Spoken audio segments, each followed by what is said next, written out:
Oke, sekarang bagaimana memulai budaya knowledge management di lembaga-lembaga yang berbasis pengetahuan ya, atau knowledge based organization ya. Nah, ini jadi satu isu kunci ya. Jadi kita mungkin perlu betul membahas ulang ya apa yang disebut sebagai knowledge based organization. Nah, ini ada beberapa definisi yang perlu kita cermati dari IG Global.com ya. A knowledge based is the one which gathers information through various sources and converts it into knowledge by the use of mind and interpretation and can therefore drive better economy for the enterprise. Jadi sekali lagi ini pas di dalam lembaga ya.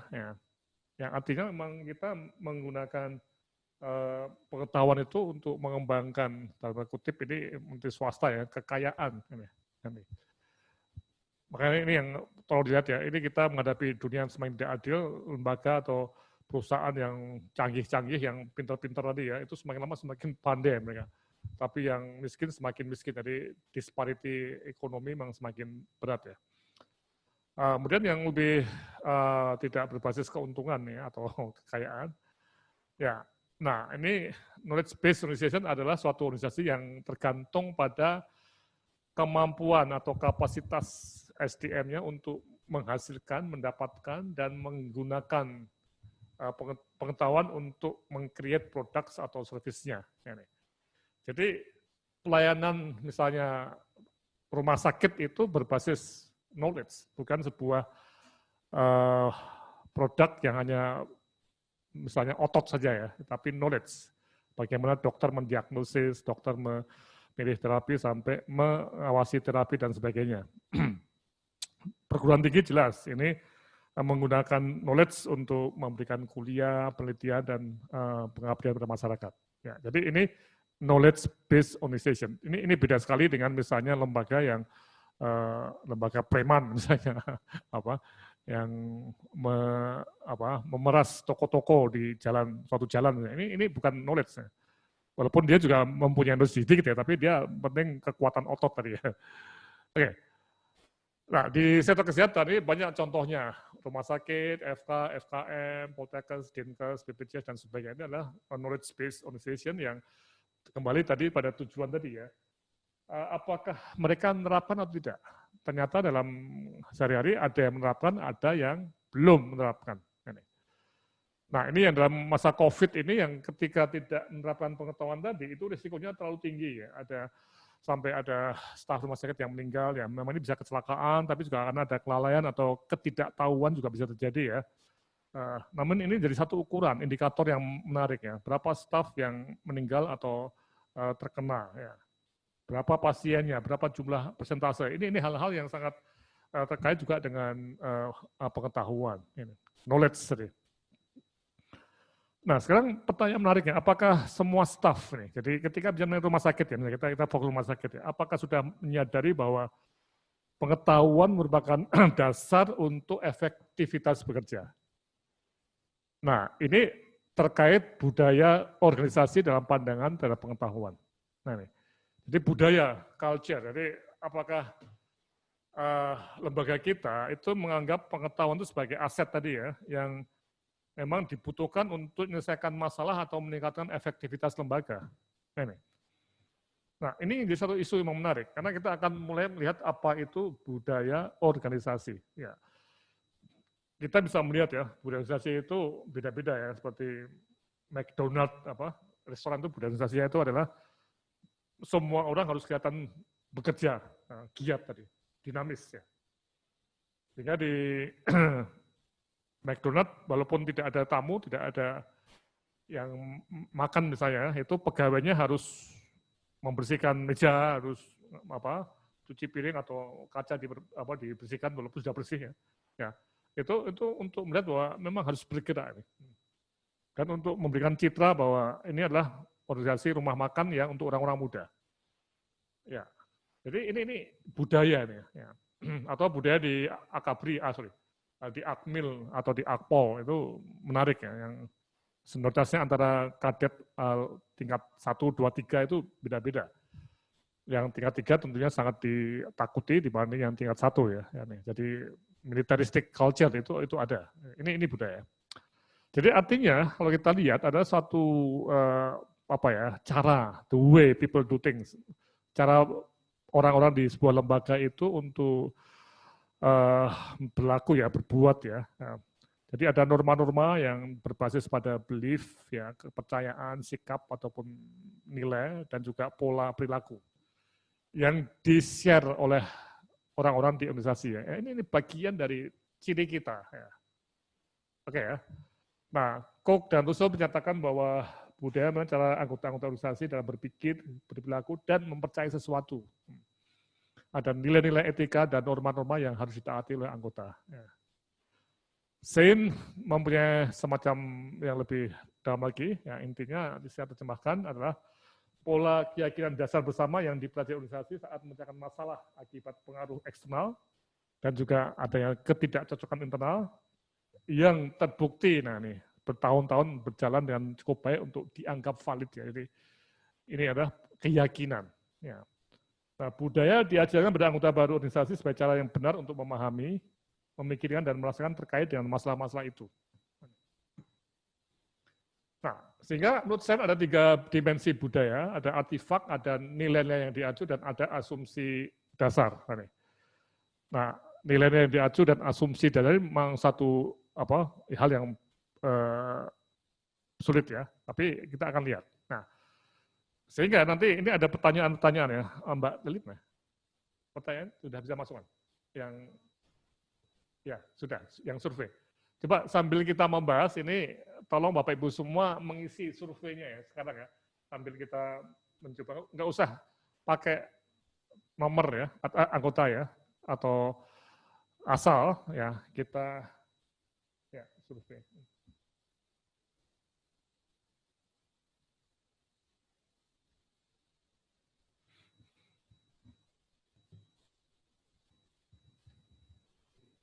Ya, yang Mbak Afif.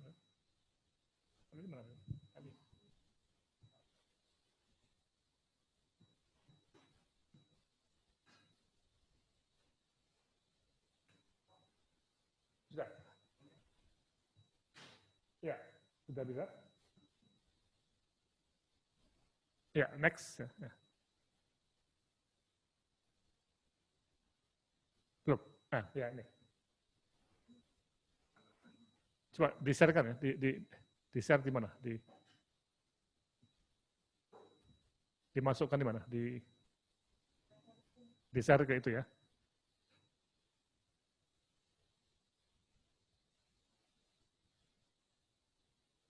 Ya, coba dibuka ya, sambil kita mengisi ini ya.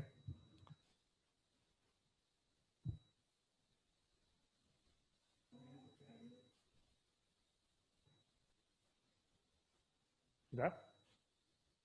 Ya, ini sebagai satu gambaran aja ya. Ya, satu, bagaimana situasi di tempat Anda ya, kegiatan penambahan pengetahuan di lembaga saya. Tidak pernah dikerjakan sama sekali, dikerjakan kadang-kadang, sering dikerjakan. Coba Anda isi. Coba ya, Anda buka ya. Situasi pekerja di perpustakaan, apakah bergairah atau lesu? Kemudian kegiatan pelatihan SDM keluar organisasi, tidak pernah dikerjakan sama sekali, dikerjakan kadang-kadang, sering dikerjakan. Kegiatan pelatihan on the job, training di dalam lembaga, tidak pernah dikerjakan sama sekali, dikerjakan kadang-kadang, sering dikerjakan. Kegiatan pembahasan jurnal, tidak pernah dikerjakan sama sekali, dikerjakan kadang-kadang, sering dikerjakan. Ya. Mengundang narasumber ke organisasi, ini tidak pernah dikerjakan sama sekali, dikerjakan kadang-kadang, sering dikerjakan.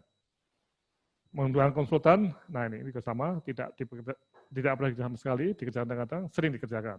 Ya, next. Ya, kemudian nilai-nilai yang diacu oleh Anda dan lembaga ya. Saya tidak butuh ilmu pengetahuan untuk bekerja.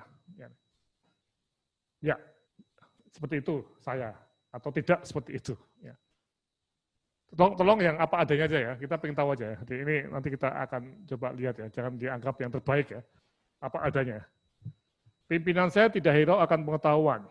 Ya, seperti itu, tidak seperti itu. Organisasi saya tidak pernah mengembangkan pengetahuan untuk dapat berkembang. Ya, seperti itu, atau tidak seperti itu. Ya, terus. Kemudian asumsi dasar kita. ilmu pengetahuan itu tidak ada gunanya untuk karir saya dan kemajuan lembaga. Ya, seperti itu, tidak seperti itu. Menambah ilmu itu kegiatan yang membuang-buang sumber daya organisasi. Ya, seperti itu, tidak seperti itu. Organisasi saya sudah punya cara sendiri untuk berkembang, tidak usah mempelajari pengetahuan. Ya, seperti itu, tidak seperti itu. Oke, coba Anda jawab ya, nanti kita coba lihat ya. Ya, sudah ya. Apa? Ya, apa? Sudah masuk 10 ya, kita lihat ya. Jadi yang disebut artefak itu kelihatan ya, tapi artefak itu barang-barang bisa dilihat, dirasakan, dibaui dan sebagainya. Tapi kalau asumsi ataupun keyakinan dasar itu lebih susah ya dilihat ya. Tapi ini kita mencoba untuk melihat bagaimana situasi yang terjadi di ruang ini ya. Coba ini kita lihat sudah ada 14 responses. Ya, seperti ini. Nah ini, nomor 1 ya, kegiatan penambahan pengetahuan di lembaga saya itu tidak pernah dikerjakan sama sekali. Dan kadang-kadang sama sering dikerjakan. Nanti kita lihat ya. Bagaimana ya, nanti kita akan masuk kira-kira 5 menit lagi ya. Ya, 5. Silakan Anda. Jadi ini pertanyaan mencoba kita melihat sebenarnya budaya organisasi kita terhadap pengetahuan itu apakah cukup ada nggak nih? Atau kita memang lembaga kita tuh tadi seperti yang minggu lalu kita bahas ya, ada rumah sakit pemerintah yang direkturnya itu tidak peduli dengan penambahan ilmu. Ya, aneh nih apa? Ya, nah tentunya ketika COVID-19 datang ini apakah ilmu dipakai? Ini tergantung pada budaya organisasinya. Ya. Apakah pengetahuan dipakai atau tidak? Karena kalau dia menganggap pengetahuan itu tidak penting, ya sudah. Ya, tidak ada dorongan untuk pembelajaran untuk COVID-19. Ya.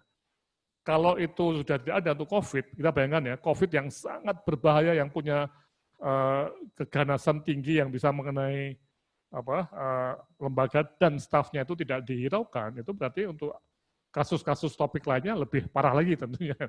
Ya, itu ukurannya ya. Ya, jika pengetahuan belum ada dalam organisasi ini perlu ada perubahan budaya dan ini butuh waktu lama. Namun harus mulai, kalau tidak ya nggak akan mulai-mulai. Karena tadi kembali kalau risikonya sangat-sangat berat kalau sampai terjadi kegagalan menerapkan ilmu pengetahuan. Kalau rumah sakit lain itu paham bagaimana APD yang baik, kita nggak paham ya, terang aja sistem kita akan rentan pada kematian ataupun kesakitan SDM kita ya. Oke, nah menurut Tan, itu ahli budaya, ahli perubahan budaya itu ada 4 fase, yaitu penilaian budaya. Nah, yang kita kerjakan ini sebenarnya 1 penilaian budaya, kemudian bagaimana kesejahteraan budaya, artinya gap-nya gimana? Seharusnya untuk rumah sakit misalnya, itu apakah kita harus betul-betul menempatkan knowledge sebagai semacam budaya yang kuat tadi ya, untuk menggunakan pengetahuan tadi. Dari gap yang ada, kemudian kita mempengaruhi perubahan budaya kita harus masuk ke sana. Ya. Kemudian yang keempat, memelihara dan mengembangkan budaya baru. Nah, ini fase-fase yang tidak mudah dan mungkin butuh bertahun-tahun untuk mengembangkannya. Nah, siapa yang memimpin proses ini? Tentunya para pemimpin. Siapa mereka? Nah, ini para pemimpin yang transformasional, ya, dan mereka adalah dalam konteks rumah sakit ataupun dinas para pemimpin struktural dan juga para pemimpin di kelompok profesional. Tadi yang Pak Mulya ditanyakan ya mengenai misalnya standar pengobatan itu tentunya bukan direktur rumah sakit yang menangani, tapi kepala KSM misalnya, atau ketua komite medik ini. Nah, tapi antara pemimpin struktural dan profesional tadi itu sama-sama tanggung jawab. Jadi kalau kita lihat memang mulainya ini harus ada inisiatif dari 2 jenis pemimpin yang sepakat untuk mulai menerapkan knowledge management di lembaganya, yang dari struktural dan fungsional, yang punya ilmu tentang medik itu bukan direkturnya, tapi spesialisnya dan perawatnya. Ya, mohon dilihat ya. Jadi kalau kita lihat perguruan tinggi dan rumah sakit itu memang sebagai knowledge based organization tadi itu juga istilahnya itu mempunyai dokter atau dosen yang menjadi ujung tombak atau yang mempunyai knowledge tadi, yang tadi bekerja dengan pengetahuannya yang didukung oleh direktur rumah sakit dan dekan yang mengelola staff manajemen mendukung. Jadi seperti ini. Nah, dokter atau dosen itu pemimpin di bidang ilmunya yang punya knowledge mengenai ilmunya, merencana dan melaksanakan sesuai keahliannya. Dan secara income bisa lebih tinggi dibanding direkturnya atau dekannya. Apa yang dilakukan pemimpin? Tentunya menetapkan visi bersama, memimpin perubahan, menyusun rencana, dan menjalankan rencana. Nah, kita sudah melihat kemarin pemimpin dalam konteks direktur ya, dengan meta leadership. Nah, tentunya pemimpin di kelompok yang fungsional ini juga perlu untuk mengembangkan kepemimpinan untuk mediknya. Oke. Sehingga nanti kita diskusinya di rumah sakit, siapakah pemimpin struktural, sudah adakah mereka? Apakah mereka sinergi atau tidak dengan pemimpin ilmu fungsional? Apakah mereka mempunyai minat terhadap pengembangan ilmu atau sebaliknya? Ya. Nah, masuk kemarin kita membahas mengenai meta leadership, mereka tergerak tidak atau itu cuma teori aja, kita nggak usah ikut-ikutan itu ya. Kita punya cara sendiri kok. Nah, ini menarik kalau kita lihat pada apa yang ada di lapangan. Oke, jadi sekali lagi mulainya dari mana? Saya berpendapat dari pemimpinnya dulu. Dan nanti minggu depan kita akan isi terus materi-materi mengenai teknis pelaksanaannya.